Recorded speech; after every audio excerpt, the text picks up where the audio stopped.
भेळ विकतो म्हणून लोक हसायचे, नातेवाईक म्हणायचे हा कसला बिझनेस। आज त्याच मराठी उद्योजकाचा लाखोंच्या टर्नओव्हरचा ब्रँड आणि महाराष्ट्रात 38+ आउटलेट्स आहेत। ही गोष्ट आहे कोल्हापूर जिल्ह्यातील भुदरगड तालुक्यातील कोळवण गावच्या गजानन रामचंद्र देसाई यांची, फाउंडर ऑफ श्री भेळ भंडार। आज कोल्हापूरची अस्सल चव मुंबई, पुणे, कराड आणि महाराष्ट्रातील अनेक शहरांपर्यंत पोहोचली आहे। पण हा प्रवास इथून सुरू झाला नव्हता।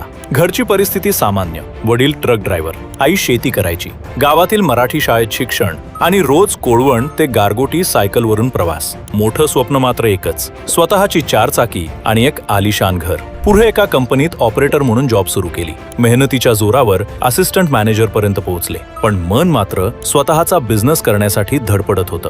जेव्हा भेळीचा बिझनेस सुरू करण्याचा निर्णय घेतला तेव्हा घरातील अनेक जण आणि नातेवाईक म्हणाले, भेळ विकायची हा कसला बिझनेस। त्या शब्दांनी मन खचलं, पण मनातील जिद्द आणि चिकाटी कधीच संपली नाही। बिझनेस शिकण्यासाठी त्यांनी आधी एक फ्रँचाइज विकत घेतली, तिथून अनुभव घेतला आणि नंतर स्वतःचा ब्रँड तयार केला, श्री भेळ भंडार। अस्सल कोल्हापुरी चव, दर्जेदार साहित्य आणि ग्राहकांचा विश्वास यामुळे एक आउटलेट 2 आउटलेट करत आज श्री भेळ भंडार महाराष्ट्रातील अनेक शहरांमध्ये पोहोचलं। आज महाराष्ट्रात 38+ successful outlets, 22+ variety products, instant bhel आणि पाणीपुरी किट्स महाराष्ट्रभर उपलब्ध। लाखोंच्या टर्नओव्हरचा स्वतःचा brand, best bhel brand in Kolhapur award, अभिनेत्री सोनाली कुलकर्णी यांच्या हस्ते सन्मानित, ड्रीम हाऊस, ड्रीम कार, हजारो समाधानी ग्राहकांचा विश्वास। पण आजही ते एकच सांगतात, कोणताही व्यवसाय छोटा नसतो, मोठं असतं ते करण्यामागचं तुमचं विजन। या संपूर्ण प्रवासात त्यांच्या पत्नीची साथ हीच त्यांची सर्वात मोठी ताकद ठरली आणि आज त्यांचं पुढचं स्वप्न आहे स्वतःचं मोठं ऑफिस उभारणं आणि ग्राहकांसाठी अजून नवीन प्रोडक्ट्स बाजारात आणणं। कारण लोकांनी कमी लेखलेला भेळीचा व्यवसायही जिद्द,